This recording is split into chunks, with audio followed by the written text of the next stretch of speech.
We're in Mark 4 today, and I want to start with a story about a guy that many of you have heard of named Jim Cantore. Jim Cantore, for, 30-some years, has been part of the weather team at the Weather Channel. If there's been a storm or a tornado or something that's happened in a natural disaster way, Jim has been there for the last 3 decades. And he talks about being a storm chaser. I don't know about you, but when a storm is coming, my natural reaction is to head to the basement or get away from the storm. Anybody with me? Like, I don't want to be in a storm. I want to be away from a storm. But Jim goes right into the storms. And people were talking about the courage that takes with him. And during one news report where he was being interviewed, Jim said, "The courage I have to go in a storm is nothing. The real courage that I see is what I see in my 2 kids who have this thing called Fragile X syndrome. It shows up as symptoms similar to autism. They fight every day. You talk about courage, they enter the storm every single day of their life, and they're fighting through that with courage every day." I was reading that, and I'm thinking, wow. I mean, it's one thing to run away from storms when they come your way, but it's another thing to have to face a storm that's coming after you every day. And maybe, you know what, maybe right now we're all feeling that. It feels like we're trying to run away from this pandemic, from the storms of life of the past year, thinking, oh, right, it's a new year. Everybody, we got a new year. We're going to all be fine. And the storm keeps coming. And maybe it's not even just a pandemic. Maybe the storm you're dealing with in life is not even health issues. Maybe it's relational issues. Like the storm in your marriage just keeps coming even though you think it should be solved. The storm in raising your kids just keeps coming even though you keep trying to do the right thing. The storm in your job and your finances and all the areas of life just keeps coming and you don't know what to do about it. Well, Jesus has some lessons for us regarding storms. And today, in Mark chapter 4, I originally wrote a message about the seeds in Mark 4. If you've never read that parable, it's in all 4 Gospels about the types of seed there are, the rocky soil, the hard soil, the thorny soil, the fertile soil. And he's got a point. Jesus has got a point. He's talking about which soil are you. And then he goes on and talks about the lamp, and he says, as it was given to you, so you must use it. If it's what you use that God keeps supplying, not what you get. And then he finishes up with some more lessons about seed. And I was going to teach on all of that until we got to this last lesson in Mark 4, where Jesus puts him to task and tests the disciples to see how they'll respond in a storm. I want you to hear this carefully today. If you're struggling with a storm in your life right now, which many of us are, Jesus has a purpose in it that he's trying to use it for. Now, here's the setup. Let me get to the verses. Here's the setup. Jesus has been teaching all day. He's been talking about these parables. This is how he did it. He would teach parables to the crowds. Then he'd pull his disciples aside and say, okay, guys, let me tell you what it means. And if you're a disciple, like if you're the chosen, man, you're excited. All right, Jesus, good. Tell us. Bring it on. Tell us what's going on. Tell us. Explain it to us. We're insiders, man. We got it. We know what's going on. And they have all this head knowledge, but Jesus isn't happy with just head knowledge. He's not looking for informed disciples. He wants faithful ones. And so he sends them out on a lake to go to the other side. Look at the story starting at verse 35 of Mark chapter 4. That day, when evening came, Jesus said to his disciples, "Let's go over to the other side." And leaving the crowd behind, they took him along just as he was in the boat. And now this is something you might underline, there were also other boats with them. A furious squall came up, and the waves broke over the boat so that it nearly was swamped. And Jesus was in the stern, sleeping on a cushion. And the disciples woke him and said to him, "Teacher, don't you care if we drown?" And Jesus got up, rebuked the wind, and said to the waves, "Quiet, be still." And then the wind died down and it was completely calm. And he said to his disciples, "Why are you so afraid? Do you still have no faith?" And they were terrified and started asking each other, who is this guy? Who is this? Even the wind and waves obey him.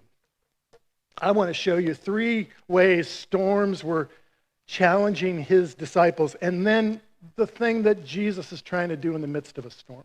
First of all, notice that storms examine our beliefs. They show what we truly believe in our heart, not just what we know in our head. When you face a storm, it does something to challenge you and I. The disciples have been listening to Jesus all day. They've been learning from him as they go. It gets to the evening, and they hear Jesus say, let's go to the other side of the boat, and let's go to the other side of the lake. And they're like, okay, Jesus, hey, we got this one, Jesus. Like 4 fishermen, we're used to being in the water. This is perfect. Calm conditions at night, so we're cool with that. Jesus, just go in the back of the boat. You can take a nap while we work to get to the other side. This is cool. We got this, Jesus. And so Jesus complies. And they start getting out on the boat. Now, for most of us who've never been to the Sea of Galilee, let me give you a little context. I want you to imagine you take a rowboat up to Lake Tahoe. In the middle of the night, you're in a rowboat with just a couple of your friends, and you're rowing all the way across from the east side to the west side of Lake Tahoe. By yourself, middle of the night, dark conditions, no one there to help you. And then all of a sudden, the storm comes in over the Sierras, and it shoots down into Lake Tahoe, blowing the waves up over your little rowboat, and you're screaming and hollering, but nobody can help you. That's what's going on here. These are experienced fishermen. They've been out on the water before. They've faced storms in their life, but this storm was way more than they could handle. This overwhelmed them. This was different. This caused them to doubt whether they could even survive this storm. And maybe you've been there. Maybe you're there right now. Maybe you're like, how are we ever going to get through this? How are we going to ever survive? Look at what it's doing to my kids. Look at what it's doing to my family. Look at what it's doing to my friends. How am I ever going to make it through this storm? And you're having what would be called a crisis of belief. Everybody in Scripture who led God's people dealt with a crisis of belief. Am I going to really believe what Jesus has taught me? Or am I going to grab control for myself? Think of David. How would you like to be David? Kid, brought in from the fields. Samuel the prophet anoints him to be the next king. He's only a little kid. And then Dad sends him up to the war front to see what's going on with his brothers. And here's this big, huge giant Goliath condemning the Israelites. And he says, I challenge any of you to take me on. And David's watching the army, and he has this moment where he has to decide if I'm going to believe in the hand of God on my life, or I'm going to hold on to myself and look for my own ways and control my results. And maybe you're there right now with that crisis of belief, wondering, can I really trust God right now? Can I really trust God right now? Can I really trust God in this moment? See, storms test your beliefs. They examine what's going on in your life. And I'm wondering, what's the examination happening with you right now? Do you really trust Jesus to get you through this storm? Look what happens next. They wake Jesus up. Jesus, like they're bailing out the water. Oh my gosh, what are we going to do? We're fishermen. We're rolling like crazy, bailing out the water. The water's coming into the boat, bailing. Jesus, wake up! What are you doing? And listen to what they say. Don't you care if we drown? Did you hear that? Don't you care if we drown? Their fear had revealed what they expected.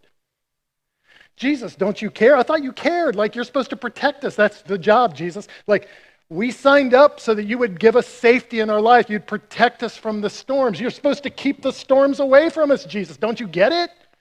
Don't you care? And oh, Jesus, we signed up thinking this was going to last a long time. Like, we signed up thinking you were going to keep us forever. Are you going to let us drown now? Is this it? Is this all we got? See, most of us have those same fears in life, don't we? We're afraid about what can come our way, and we're afraid about how long and what we get to experience in life. That's natural. But the fear reveals our expectation. And Jesus has been teaching them all day that you are just the soil. God is the sower. God is the field manager. He's the owner. How he uses your life is up to him, not you. If you gave your life to Jesus, he's in charge. You're not the farmer. You're the soil. And so he's got to train these guys to surrender their life even right now. A few years ago, there was a big argument in our city council about a tree. The hospital here locally was acquiring the land behind it so that they could build an urgent care center as a part of the facility to provide more patient access and support people that didn't have to be in the hospital for care needs. But this land next to it, many people in the community around it did not want more hospital facilities around them, and they opposed it. And I get that. I understand why they wouldn't want more traffic and more things going on. And the way they stood their ground was to say, well, there's this old oak tree, and we don't want you to damage or hurt this oak tree.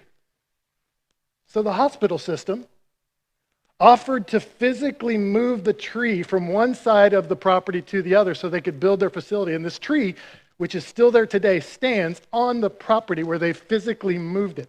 When they moved that tree, the way you move a big tree like that is you dig around it and then you cut the roots on the outside of the tree and make a ball of the roots closest to the tree. You build a ball in it to protect the tree roots so it can be moved. And then when you move the tree over to the new hole, you tear away at the root system around that ball so that it forces the roots of the tree to work its way into the new ground. It makes the tree suffer. It actually physically hurts the tree for a little while. But when you pull those roots out of the tree, it helps those new roots to start to form into the new ground. And that's exactly what that tree has done in the last few years. You can drive by in Tracy and see it. Do you see what Jesus is doing here? He's letting the disciples, his chosen ones, he's letting them reveal their expectations so he can physically move their expectations from what they want in life to what he wants for their life. And friends, I'm telling you right now, those few of you that are here, everybody that's listening at home, I think Jesus has been using this storm in our lives, in this world, to physically transplant our selfish and personal materialistic ideas and transfer those expectations to what he wants to do through us. He's using the storm to change the way we think. I want to ask you what 2020 has been revealing in your life. What are these storms teaching you? Jesus doesn't waste a storm. He's using it right now in your life. And then look at how they redirect their attention to Jesus. They've been rowing the boat. They're trying to get to the other side. They're bailing out the boat with all the water coming in. There's other boats around them, but they have one thing the other boats don't have. They got Jesus in the back. Jesus, wake up! Don't you care if we drown? And you know what Jesus does? I love this. He just stands up, looks at the storm. One word in the Greek, one word says, enough! Quiet! I was reading that. What he's really saying in those words, silence! I think there's some parents at home that wish they could just say, silence, and the kids would be quiet. Muzzle in the Greek. I wrote this down. We just sang a song. It's kind of my favorite song right now. One of the lyrics, graves into gardens. There's not a place your mercy and grace won't find me again.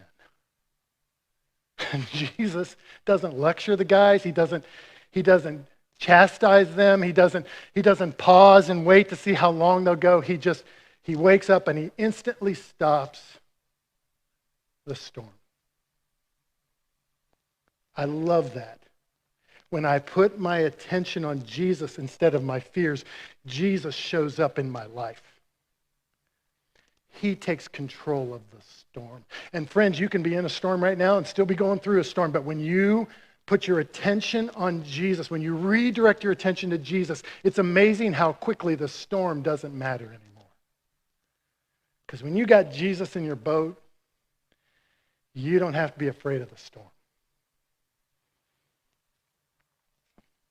I love that about Jesus, that he can take all that fear and control the fear even when you're in the midst of the storm.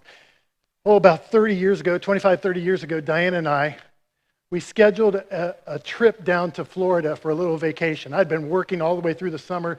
Diane had been doing stuff with the school. So we just scheduled a short vacation down to my favorite beach in Siesta Key, Florida. Diane and I met in the airport that night, got in the rental car. We're driving towards the beach hotel that we had rented. It's pouring down rain, which I know people in Tracy have no concept of what pouring rain really looks like. But it was just pouring rain. We go and pull into this Key Island and pull up to the beach hotel. I get out of the car, run to the clerk's desk inside, and I told him, it looks like there's nobody here. There's not even hardly any cars in the garage area. What's going on? And the guy looks at me, starts laughing. It's about 2 a.m. in the morning. He goes, don't you know? No, I don't know.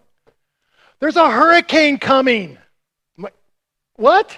There's a hurricane coming. What am I supposed to do? I don't know what to do. It's 2 a.m. What am I going to do? Get back in the car and go to some place in the other part of Florida? I don't even know what to do in a hurricane. So we check in, go up to our second story room, hide out in the hotel room. I turn on the weather channel. Do you know what I see? This is a true story. You know what I see? I see the weather truck parked next to a hotel. I said, Diana, that looks familiar. I go over to the window of our hotel room, and I look out the window, and there's the truck. How about that? Jim Cantori and the weather group have come to us. It's the only storm that I can remember we chased after. And I didn't know what to do. So guess what? Jesus got my attention. And we started praying, and you know what's really interesting? Diane and I prayed together. She goes to sleep. Like, what? We may have to pack it up and get out of here. What are you doing going to sleep? And she goes to sleep. I'm watching the weather forecast and Jim Cantori outside my hotel room for a couple hours. Finally, I nod off. We wake up the next morning. We hear on the weather forecast, the weather system, that the storm's eye had switched locations, moved south along the beach, went across an area where it wasn't populated, saved all of us and everybody in the region. And I think back to that story. And Jesus proved once again in my life that when you have Jesus in your boat, you have nothing to fear. And I just want to pause right there for a second and tell you at home, if you're in fear right now, can I challenge you to surrender your life to Jesus and have him in your boat?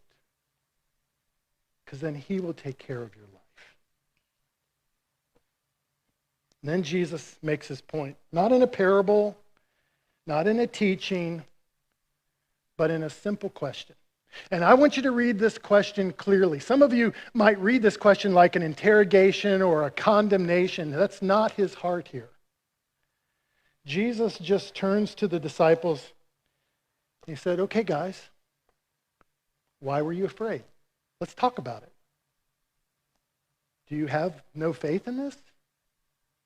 I love that because Jesus addresses their fear. He cares and is concerned about their fear. Not he solved their physical fear. He calmed the storm, but then he wants to talk to them about their emotional and spiritual fear. And I just need to pause right now for just a second. I just want to speak to you from my heart about fears because I'm reading articles and I'm learning, and myself included, this has been a year of anxiety and fear and depression on so many people. The numbers are skyrocketing higher and higher every day. And many of you at home, it's okay. You might be going through fear right now. It's okay. I understand, and so does Jesus. But Jesus doesn't want to leave you there. He wants to help you through your fear. Years ago when we were at West High School doing church, about the second service of this one Sunday, I just started having this huge panic attack while I was speaking. This fear started taking over my spirit. I started shaking while I'm talking. My heart felt like it was going to bust right out of my chest. My mind was going crazy, like, get me out of here. And I'm like, what is going on? I finished the sermon quickly. We packed everything up and got out of there. I raced home. I was like, God, help me. I don't know what's going on. And for the rest of that day and even into the next day, I was struggling with this panic in my spirit. And finally, I listened to my wife, finally. And I got on the phone with a psychologist friend that I knew up in Sacramento. And I called him and said, listen, I haven't talked to you in forever, but I'm having these panic, I don't know what's going on with me. I'm such a mess. And the first thing he said was, what medicines are you on? And I told him, he says, have they changed recently? Well, as a matter of fact, they have. I'm on this blood pressure medication. They changed me to a different. You stop taking that today and get into your doctor right away and have him check. And sure enough, a couple of days later, when I got in the doctor's office, I discovered that the side effect of that medication was panic attacks and anxiety for people. I share that story with you, not because that's going to fix every problem. I want you to hear me clearly on that. Fear is real, and it's a hard issue, and it needs to be solved in numbers of ways. And there's no easy fix. But it only gets help if you take the step. If you have a physical issue, you need to go medically look at it and see what's going on. If you have an emotional issue, you need coaching and direction to help you through the emotions of it. If you're struggling spiritually with depression or guilt, then you need the coach and relationship of another, and especially your relationship with God, to coach you through that anxiety. It takes time and effort, and it's waiting on your first step. Back to the story. Jesus gives them a chance to address their fear. I mean, he's going to need them to fix this thing. They can't live their life in fear and accomplish his mission for the church. They need to address their concerns. So how does he do it? He says, like a counselor. Okay, let's talk about it. Why were you so afraid? Let's work on that. Because apparently the seed and the sower and all these other lessons are still in your head. I'm trying to help you get stronger in your heart. And that's what Jesus does with a storm. Listen carefully. Every storm Jesus is using to strengthen our faith. If you're struggling in a storm right now, realize Jesus isn't leaving you alone. He's right there with you. He's helping you through it, and he's strengthening your faith in the process. Martin Luther King has a story that many people haven't heard. Back in January of 1956, while he's returning home after a number of meetings all day long, it's after midnight, his wife and young children are already asleep. He's about ready to go to bed, and he gets another phone call. He gets 30 or 40 of these a day, according to the story, where somebody is interrupting his life to yell at him, to scream at him, to cuss him out, to threaten his life. And this one, the words just kept being repeated in his head, and he's ready. According to this article, he was ready to quit. Ready to give up. This is too hard. So he made a cup of coffee and started praying. And he tells the story later. I heard the voice of Jesus saying, still to fight on. He promised never to leave me, never to leave me alone. He promised never to leave me. No, never alone. He promised never to leave you. He's in your boat. He's controlling what happens in the storm.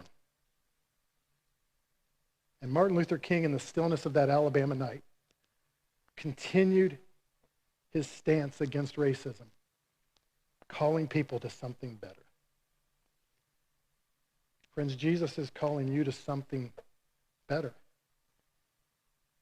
But it's going to take a strong faith. And he's using this storm to grow your strength. I want to speak to every child, every young person, every teenager. Listen, I know This has been a hard season. It's hard to do school this way. It's hard to live this way. Many of you are struggling in it right now. I get it. But Jesus isn't wasting it. He's building you to be stronger. Trusting. He's making you strong for what he has for you ahead. For all of us that are working through this season, don't quit. Jesus is with you. He never leaves you alone. He's in charge of the storm. And when he says enough, it will be done. So hang on to Jesus and strengthen your faith. We have, who knows what will happen the rest of this year. I can't even predict it. Could be the virus finishes, could be it mutates into something else. It doesn't really matter. No matter how long the storm lasts, guess what, friends? We still have Jesus. And he's in charge. So hold on to him. Let go of your expectations. Trust your belief in him. And let him strengthen you in the storm. And Jesus, right now, I just pray for people at home who are dealing with fear and anxiety and struggle. All of us at some level this year have dealt with the fears that this pandemic and everything around it has brought.